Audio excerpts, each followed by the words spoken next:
Rachel's കിച്ചണിലേക്ക് എല്ലാവർക്കും സ്വാഗതം. അപ്പോൾ നമ്മൾ ഇന്ന് ഉണ്ടാക്കാൻ പോകുന്നത് ചീര കട്ട്ലേറ്റാണ്. അപ്പോൾ ചീരക്കാരൻ വന്നു.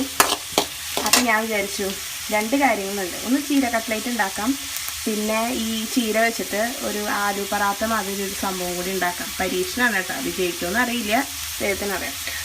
അപ്പോൾ ഞാൻ ഒരു മീഡിയം സൈസ് 2 സവോള ചെറിയ പീസസ് ആക്കിയിട്ട് അരിഞ്ഞിട്ടിട്ടുണ്ട്. അതാണ് കുറച്ച് വെളിച്ചെണ്ണയിൽ അത് വഴറ്റിക്കൊണ്ടിരിക്കുക. ഇതൊന്ന് വഴന്ന് വരട്ടെ. അപ്പോൾ കുറച്ച് ഇഞ്ചി ചെറുതായി അരിഞ്ഞത്, പച്ചമുളക് ഒരു 4 പച്ചമുളക് എടുത്തിട്ടുണ്ടാവും, ചെറുതായിരുന്നു. പിന്നെ ഒരു ചെറിയ കഷ്ണം ഇഞ്ചി നല്ല പൊടിയായിട്ട് അരിഞ്ഞത്, അതും ഇതിൽ ചേർത്ത് കൊടുക്കാം. നന്നായിട്ട് വഴറ്റാം. ഇച്ചിരി ഉപ്പിട്ട് കൊടുക്കാം, നന്നായിട്ട് വഴന്ന് കിട്ടട്ടെ. അപ്പോൾ നമ്മുടെ സവാള കുറച്ച് വഴന്ന് കിട്ടിയിട്ടുണ്ട്. ഇതൊക്കെ മതി, കുറേ അങ്ങോട്ട് വഴന്ന് അങ്ങോട്ട് ഇതാക്കണ്ട. അപ്പോൾ നമുക്ക് ആദ്യം കുറച്ച് മഞ്ഞൾപ്പൊടി ഇട്ട് കൊടുക്കാം, ഒരു 1/2 സ്പൂണ്. ഇത് കുഞ്ഞ് സ്പൂണാട്ടോ, ആരാന്നൊക്കെ പറഞ്ഞാൽ കാലിന് വേണമെങ്കിൽ കണക്കൂട്ടാം. അപ്പോൾ നന്നായിട്ട് മൊരിയട്ടെ. പിന്നെ ഉണ്ടല്ലോ, ഞാൻ ഒരുമിച്ച് ഇടാറുണ്ട് പൊടികളൊക്കെ. ഒരുമിച്ചിടുന്നേക്കാളും ടേസ്റ്റ് ഓരോന്നിട്ടിട്ട് മൂത്ത് എടുക്കണതാട്ടോ.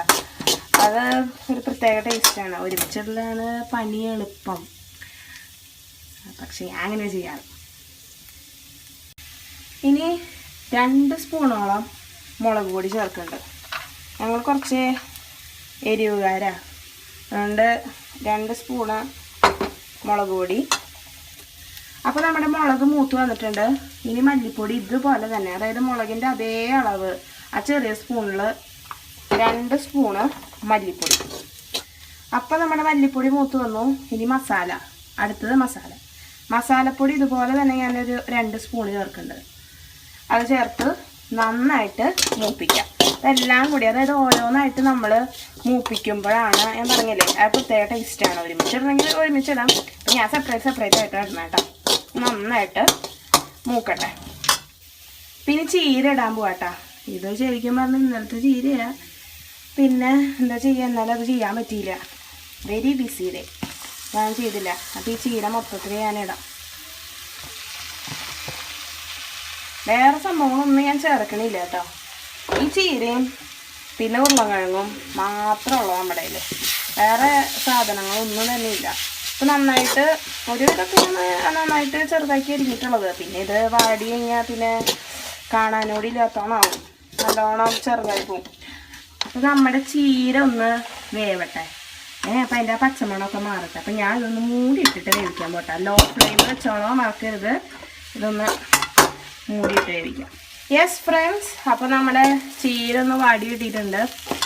പിന്നെ നമ്മുടെ ഉരുളക്കിഴങ്ങ്, ഇതൊരു 3 ഉരുളക്കിഴങ്ങ് ഉണ്ടാവും. അത് നന്നായി പുഴുങ്ങിയിട്ട് പൊടിച്ചതാണ്, സോറി, അതിടാട്ടാ.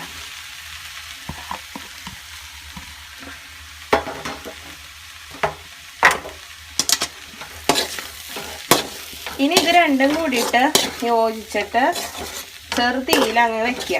ഇത് രണ്ടും കൂടിയിട്ട് അങ്ങോട്ട് യോജിക്കട്ടെ. യെസ് ഫ്രണ്ട്സ്, അപ്പോൾ നമ്മുടെ മസാല റെഡി ആയിട്ടുണ്ട്. കട്ട്ലേറ്റ് ഉണ്ടാക്കാനുള്ള എല്ലാ സന്നാഹങ്ങളായിട്ടുണ്ട്.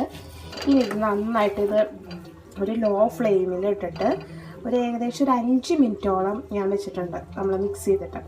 പിന്നെ ഇത് ഫാനിട്ട് അതിൻ്റെ ചൂടൊക്കെ ഒന്ന് പോയിട്ട് ഞാനിതൊന്ന് കൈകൊണ്ട് നന്നായിട്ട് മിക്സ് ചെയ്യാം. അപ്പോൾ ഈ സമയത്താണ് നിങ്ങൾ ഇതിൻ്റെ ഉപ്പും മസാലയും മുളകും എല്ലാതും നോക്കേണ്ടത്. അപ്പോൾ ഈ സമയത്ത് നിങ്ങളിത് നോക്കിയിട്ട് നന്നായിട്ട് കുഴച്ച് മിക്സ് ചെയ്ത് വെക്കുക. അപ്പോൾ ഇതിൻ്റെ ഈ ഉരുളക്കിഴങ്ങൊക്കെ ഭയങ്കരമായിട്ട് ഉടയ്ക്കണ്ട, എന്നാലും ഒന്ന് അത്യാവശ്യം നല്ലോണം ഉടയ്ക്കണം. എന്നിട്ട് ഇതിൽ നല്ലോണം മിക്സ് ചെയ്യണം. അപ്പോൾ ഞാനിതൊന്ന് നന്നായിട്ട് മിക്സ് ചെയ്യട്ടെ, എന്നിട്ട് നിങ്ങൾക്ക് കാണിച്ചു തരാം കേട്ടോ. യെസ് ഫ്രണ്ട്സ്, അപ്പം ഞാനിത് കുഴച്ച് വെച്ച് ഒരു 1/2 മണിക്കൂറെങ്കിലും വെച്ചിട്ടുണ്ടാവും. അതിന് മുകളിൽ വയ്ക്കുക, അപ്പം എന്നാലും ആ മസാലയൊക്കെ കറക്റ്റായിട്ട് പിടിക്കുള്ളൂ.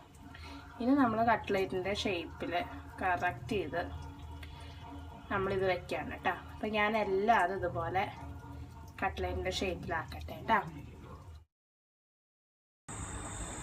ഫ്രണ്ട്സ്, അപ്പോൾ നമ്മൾ കയ്യിലുള്ളത് റവയാണ്. അപ്പോൾ നമ്മൾ റവയിൽ മുക്കി പൊരിക്കാമെന്ന് വെച്ചു. അപ്പോൾ അതിന് വേണ്ടിയിട്ട് നമ്മൾ 2 മുട്ട നന്നായിട്ട് പതപ്പിച്ച് വെച്ചിട്ടുണ്ട്. അതിലേക്ക് മുക്കി എന്നിട്ട് ഈ റവയിലേക്ക് മുക്കി നല്ലോണം മുക്കി ഓരോന്നായിട്ട് നമ്മൾ മാറ്റി വയ്ക്കാൻ പോവാം. എന്നിട്ടത് പൊരിച്ചെടുക്കും. ഓക്കെ, അപ്പോൾ ഇനി ഫ്രൈ ചെയ്തിട്ട് കാണാം. നല്ലോണം വെളിച്ചെണ്ണയിൽ മുങ്ങി കിടക്കണം കേട്ടോ കട്ട്ലേറ്റ്. അങ്ങനെ ഫ്രൈ ചെയ്തോളൂ. അപ്പോഴാണ് അതിൻ്റെ നല്ലൊരു ടേസ്റ്റ് വരിക. പിന്നെ ഉള്ള സംഭവം, കുട്ടികൾക്കൊന്നും ചീര ഇഷ്ടമല്ല. ചീരയിലാണെങ്കിലോ അയൺ റിച്ചാണ് ചീര. കാൽസ്യം ഉണ്ട്, മഗ്നീഷ്യം ഉണ്ട്, എല്ലാ സംഭവങ്ങളും ഉണ്ട് ചീര. ഇത്രയും നല്ല ഗുണങ്ങളുള്ള ചീര കുട്ടികൾക്കായാലും വലിയവർക്കായാലും പലർക്കും ഇഷ്ടമല്ല. അപ്പോൾ ഇത് കൊടുക്കാൻ പറ്റിയ, അവരെ കൊണ്ട് കഴിപ്പിക്കാൻ പറ്റിയിട്ടുള്ള നല്ല മെത്തേഡ് എന്ന് പറഞ്ഞാൽ കട്ട്ലേറ്റ് ഉണ്ടാക്കി കൊടുക്കുക. അത് ഇച്ചിരി സോസ് അങ്ങ് ഒഴിച്ച് കൊടുത്തു കഴിഞ്ഞാൽ പിള്ളേർ അങ്ങോട്ട് കാച്ചിക്കോളും. അപ്പോൾ പിന്നെയുള്ള എന്താ വെച്ചാൽ ഷേപ്പ്, ലവ് ചിഹ്നത്തിൻ്റെ ഷേപ്പൊക്കെ മേടിക്കാൻ കിട്ടും. അത് ആ ഷേപ്പിലാക്കിയിട്ട് അങ്ങോട്ട് പൊരിച്ചു കൊടുത്താൽ പിള്ളേർക്ക് ഭയങ്കര ഇൻട്രസ്റ്റ് ഉണ്ടാവും കഴിക്കാനായിട്ട്. അപ്പോൾ ഇതാണ് കിഡ്സ് സ്പെഷ്യൽ നമ്മുടെ ചീര കട്ട്ലേറ്റ്. അപ്പോൾ എല്ലാവരും ട്രൈ ചെയ്ത് നോക്കുക. പിന്നെ സബ്സ്ക്രൈബ് ചെയ്യണ കാര്യം ആരും മറക്കരുത് കേട്ടോ. അപ്പോൾ സൂപ്പർ വീഡിയോ ആയിട്ട് കാണാം. ബൈ.